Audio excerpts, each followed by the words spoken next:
Oui, merci. Ça va. Merci. On est là aujourd'hui. Je suis avec le chef du Parti conservateur, Éric Duhem, qui sera présent en commission pour la loi 1, pour venir parler au ministre de la Justice concernant la Constitution du Québec. Et si on est ensemble aujourd'hui, c'est qu'on a des positions communes à faire valoir, des propositions au ministre, donc notamment sur les régions, sur le besoin de faire reconnaître les régions dans cette Constitution du Québec, un document qui est important. Et également, on joint notre voix à plusieurs voix qui ont été entendues dans le cadre des consultations particulières concernant le droit à l'avortement. De l'enchasser dans la Constitution, c'est un problème, surtout que c'est un document qui pourrait être modifié à la majorité simple des parlementaires. Donc, on vient proposer au ministre, proposer au ministre de retirer cette disposition. On pense qu'il est important de suivre les recommandations de plusieurs groupes, dont le Barreau du Québec, qui ont demandé à retirer la disposition pour protéger le libre choix des femmes. Merci beaucoup, Maïté. C'est un plaisir d'être ici aujourd'hui en compagnie de Maïté Blanchette-Vézina. C'est la première fois qu'on est dans le Hot Room, je tiens à le souligner, pour parler d'un projet de loi important, s'il en est un, le projet de loi 1, le projet de constitution présenté par le ministre Simon-Jolin Barrette. Le Parti conservateur du Québec est le seul parti d'opposition qui appuie le gouvernement dans la volonté de doter le Québec d'une constitution. Donc, je pense que c'est important de le rappeler. Un peu plus tard, cet après-midi, ça va être la première fois au cours des 4 dernières années que le Parti conservateur du Québec ils ont accepté qu'on puisse aller présenter un mémoire sur un projet de loi. Donc, on va fièrement être là. Mais ce matin, on tenait quand même à parler de 2 modifications importantes. Bien qu'on appuie l'idée d'une constitution, il y a quand même 2 manquements importants quant à nous. D'abord, les régions. Je pense que les représentants de nos villes, nos villages, de nos municipalités sont venus de l'exprimer clairement. Le Québec, c'est l'addition de toutes ces régions. On ne peut pas avoir une loi fondamentale en oubliant nos régions qui forment le cœur du Québec. Donc, on pense que cet élément-là a échappé au gouvernement, puis on l'invite à modifier son projet. Et le deuxième, évidemment, c'est la liberté de choix des femmes. Je pense qu'il y a eu beaucoup de représentations qui ont été faites. Ça se peut pas que tout le monde ait tort et qu'il y a juste le ministre qui a raison, là. Donc, je pense que ça serait important d'enlever cet élément-là qui divise. Un projet de constitution, c'est là pour rassembler les Québécois et je pense que ça serait important, donc, qu'on le modifie là, pour éviter de faire dérailler le projet. Merci. Effectivement, au-delà des beaux slogans de dire que la CAQ, c'est un parti des régions, il y a une occasion ici, le ministre, de venir enchasser des pouvoirs, des droits pour les municipalités, pour les régions du Québec. L'Union des municipalités, la Fédération québécoise des municipalités aussi ont proposé des amendements à la Constitution du Québec qui pourraient venir solidifier la décentralisation, la volonté là, de mettre de l'avant les municipalités comme étant des gouvernements de proximité. Et je suis totalement d'accord avec le Parti conservateur sur ce point-là, à l'effet qu'il faut protéger les régions, il faut décentraliser les décisions. Et la Constitution, c'est une bonne occasion pour le ministre de faire valoir la place des régions du Québec dans le Québec d'aujourd'hui.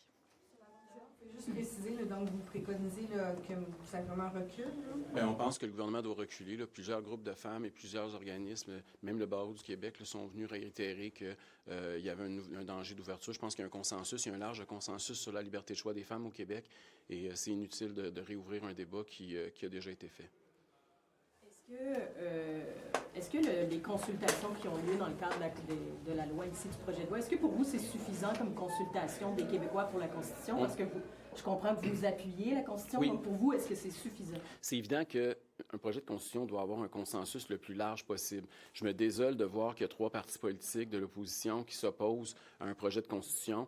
Je trouve ça particulièrement curieux pour les formations qui se disent souverainistes. Moi, je peux vous dire que celui qui m'a convaincu d'être en faveur d'une constitution québécoise s'appelle Daniel Turp.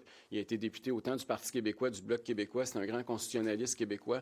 Je suis surpris de voir que par partisanerie, M. Plamondon, présentement, ne veut pas être d'accord avec le projet de constitution. Le projet de constitution, ça peut se faire à l'intérieur du Québec, qu'on soit à l'intérieur de la Confédération canadienne ou non. Et je pense qu'il faudrait essayer de faire un consensus le plus large possible. Deuxièmement, c'est sûr qu'il y a un problème de légitimité démocratique. Vous comprenez qu'on est à la veille d'une élection avec un gouvernement extrêmement impopulaire. Adopter ça à la sauvette, c'est problématique. Puis il y a une autre couche de problème, un autre problème par-dessus ça, c'est que on est avec un premier ministre en sursis qui a déjà annoncé qu'il s'en va, un canard boiteux, avec des candidats à la direction du parti qui peuvent avoir des positions différentes, notamment sur la liberté de choix des femmes. Je pense que Mme Fréchette a émis des doutes récemment. Donc, on a l'impression que c'est adopter un projet de constitution alors qu'on ne sait pas qui mène et qu'est-ce qui se passe à la veille d'une élection. Je ne pense pas qu'il faut en faire un enjeu partisan. Ça aurait été souhaitable de le faire en début de mandat plutôt que de le faire à la veille de la campagne électorale. Le gouvernement est comme un peu paralysé présentement par cette course-là, par les positions différentes. Bien, le gouvernement est paralysé par à peu près tout. Présentement, on le voit avec le PEC là, ce matin, mais on l'a vu avec le troisième lien la semaine passée, puis on va le voir dans les prochains jours avec le projet de loi 1 de Constitution. Ça devient pratiquement ingouvernable. Je pense que c'est un peu contradictoire d'avoir un Parlement qui siège avec un canard boiteux comme premier ministre, puis d'avoir deux candidats à la direction qui émettent des politiques contraires à leur propre gouvernement. Ça devient ingouvernable. Et je pense que pour le bien de tout le monde, il aurait fallu proroger probablement les travaux de l'Assemblée pour s'assurer d'éviter la cacophonie à laquelle la CAQ nous convie ces heures-ci. Est-ce qu'on peut vous entendre sur le projet de loi que vous êtes supposé déposer ensemble? Oui. Sur l'immigration, bien, on y travaille en ce moment très bientôt. On souhaite le déposer, mais effectivement, on avait déjà nommé lors du congrès du Parti conservateur, on l'avait mentionné, qu'on est pour qu'il y ait une clause de droit acquis. Bon, on a vu une des candidates à la chefferie de la CAQ se positionner pour le retour du PEC. Je pense que c'est important de considérer qu'est-ce qui va se passer entre-temps. Parce qu'en ce moment, on est dans la même situation. D'ici à ce que peut-être Mme Fréchette soit élue chef de la CAQ, qu'est-ce qui se passe? C'est ça que M. Duhem mentionne, qui est très difficile à vivre. C'est difficile comme parlementaire de travailler en ce moment parce qu'on accompagne des citoyens, par exemple, dans nos régions. Puis ces citoyens-là qui, en ce moment, attendent, vont continuer d'attendre jusqu'à temps que la chefferie de la CAQ soit terminée et peut-être que le PEC revienne selon qui sera élu. Mais ça devient encore plus, je pense, difficile pour les gens qui vivent avec cette incertitude-là dans nos régions. Vous avez pensé quoi de la position du Parti québécois là-dessus, précisément? Parce qu'eux autres, ils parlent d'une clause de droits acquis, mais surtout pour ceux qui sont issus du PTET, donc du programme des travailleurs étrangers temporaires. Ils demandent aussi aux maires, aux mairesses d'arriver avec des chiffres, d'arriver avec des preuves sur quel impact ça pourrait avoir de ramener tout le monde. Vous avez pensé quoi un peu de cette position? Bien, en fait, on travaille sur un projet de loi en ce moment où on souhaite régionaliser l'immigration, partir de la base des régions avec la capacité d'accueil plutôt que de partir d'en haut avec un grand chiffre et de descendre tout ça, essayer de faire descendre tout ça dans les régions. Donc, projet de loi qu'on souhaite déposer rapidement, mais effectivement, pour la clause de droits acquis, je pense qu'il est important. On a financé des grandes campagnes pour faire venir des Français, par exemple. Dans nos universités, à l'UQAR, à Rimouski, on a cette situation-là. Et là, on leur dit, bien, écoutez, ce qu'on vous avait dit, la parole qu'on vous avait donnée, les programmes qu'on avait mis en place n'existent plus. On vous a fait venir, mais désolé, on ne sait pas ce qui va se passer. Puis peut-être que si Mme Fréchette est élue, il y aura des changements. C'est pas sérieux.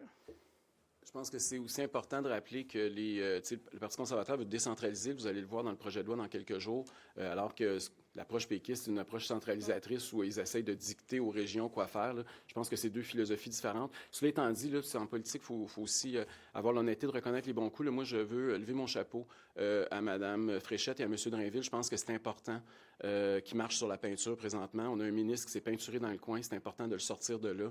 Il y a un large consensus au Québec actuellement sur ce programme-là. Et je pense que c'était important que les deux candidats à la direction fassent ce qu'ils ont fait. Je sais que c'est pas facile en politique, des fois, reculer, là, mais il faut quand même avoir l'honnêteté de reconnaître quand ils le font puis saluer leur bon coup. En disant que le débat sur l'avortement était terminé.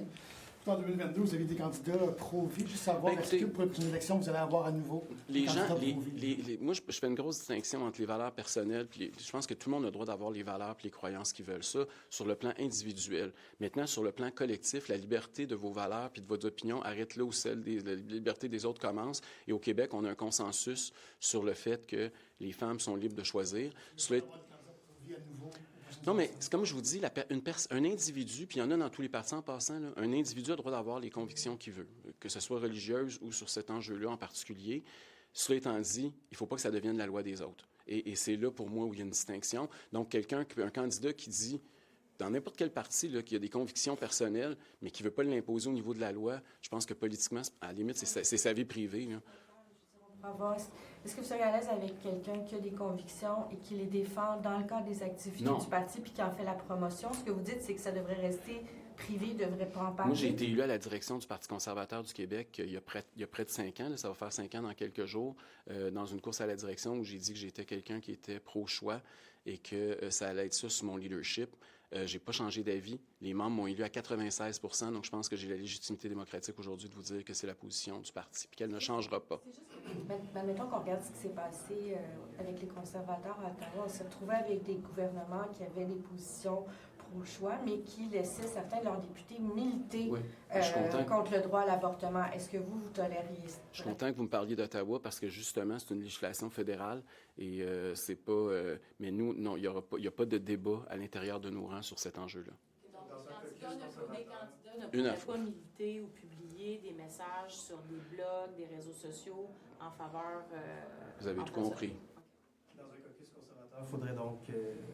Le vote serait... Bien, écoutez, la position n'a pas changé. Là. Ça a toujours été ça. Là. Je veux dire, aujourd'hui, ce que je vous dis là, je vous l'ai dit il y a 4 ans, puis je vous l'ai dit entre les deux, puis je l'ai dit à ma course au leadership il y a 5 ans. Donc, un conservateur ne pourrait pas voter contre le droit à l'avortement? C'est la position officielle du parti. Oui. Est-ce que vous pensez que ça va permettre une réelle prise en charge pour ces 500 000 patients? Bien, je le souhaite, en fait. On a vu là, que les négociations avec les médecins, les omnis, ça a avancé. On voit qu'il y a encore des enjeux du côté des spécialistes. Moi, ce que je vois dans ma région et dans les régions du Québec, c'est un effritement des services. Puis ça, c'est concret, c'est aujourd'hui. Il y avait des projets de prise en charge, de tester des prises en charge collectives au Bas-Saint-Laurent, qui étaient travaillés avec Santé Québec, avec le CIS, qui ont été mis sur pause. Et ça, c'était des projets qui auraient pu faire boule de neige, un peu comme le GAP. Le GAP vient du Bas-Saint-Laurent, de médecins qui étaient mobilisés, qui ont mis en place des mesures, des façons de faire qui permettent une réelle prise en charge au-delà d'une loi cadre. Il y avait ça également pour la prise en charge collective pour certaines régions du Bas-Saint-Laurent. Encore une fois, ce qu'on voit au gouvernement, c'est une centralisation des décisions puis essayer de faire rentrer un carré dans un cercle partout au Québec. Mais ça a des effets sur les services. Recul ensuite, là, on le voit pour des urgences, par exemple. On souhaite fermer des urgences, on revient sur des décisions. Ça déstabilise beaucoup les services en région. Ça démobilise les travailleurs du secteur de la santé. Puis nous, le Nouveau-Brunswick est juste à côté, donc ils se font solliciter par d'autres régions quand on voit des tergiversations comme celle-là. Mais je suis contente de voir qu'au moins, il y a une entente avec les omniers. Voulez-vous rajouter là-dessus? Je vais peut-être ajouter quelque chose là-dessus. Vous savez, en matière de santé, Maïté vient de parler de la centralisation. Là. Christian Dubé, là, c'était quand même un gestionnaire exceptionnel. Là. Si lui n'a même pas réussi, puis ça a été un échec monumental après toutes les années. Il était là le plus longtemps comme ministre de la Santé de notre récente histoire. Je pense que personne ne va y arriver. Le problème, là, ça prend une décentralisation importante du régime. Ça passe par l'addition du privé. Et pour nous, on a encore adopté le week-end dernier des propositions importantes et intéressantes qui vont être au cœur de la campagne. Je pense que ça va être un des gros enjeux de l'élection qui s'en vient en octobre prochain. En voyant... Il faut l'abolir. Je pense qu'on n'a pas besoin de ces Top Guns-là. Ce qu'on a besoin, c'est de la concurrence dans le réseau. En voyant ce qui se passe avec la course à la chefferie, le gouvernement, est-ce que vous avez effleuré l'idée, aurait fallu proroger? Est-ce que vous demandez au gouvernement de proroger le Parlement actuellement? Bien, je pense qu'on n'a pas le choix, là, parce que ça donne quoi? Là? Moi, je m'en vais en commission parlementaire sur le projet de loi 1 après-midi. Qui parle au nom du gouvernement? Est-ce que le projet de loi va être amendé comme Mme Fréchette le souhaite ou il va rester intégral comme M. Jolin Barrette le souhaite? Un gouvernement ne peut pas avoir 3-4 têtes. À un moment donné, ça n'a pas de sens. Là. Il faut qu'il y ait une tête directrice, il faut qu'il y ait un leadership, puis il n'y en a plus présentement. Bien, fermons la boîte, puis attendons qu'il y ait un leader, puis on recommencera les travaux le 13 avril prochain. Mais en attendant, on ne peut pas continuer la cacophonie de la CAQ éternellement. Là. I mean, like, if you prorogue the session again, it was prorogued last fall.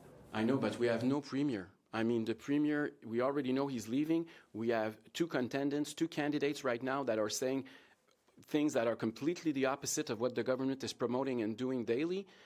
It's unmanageable right now. So they need to make sure that they know where they're going before the House is sitting.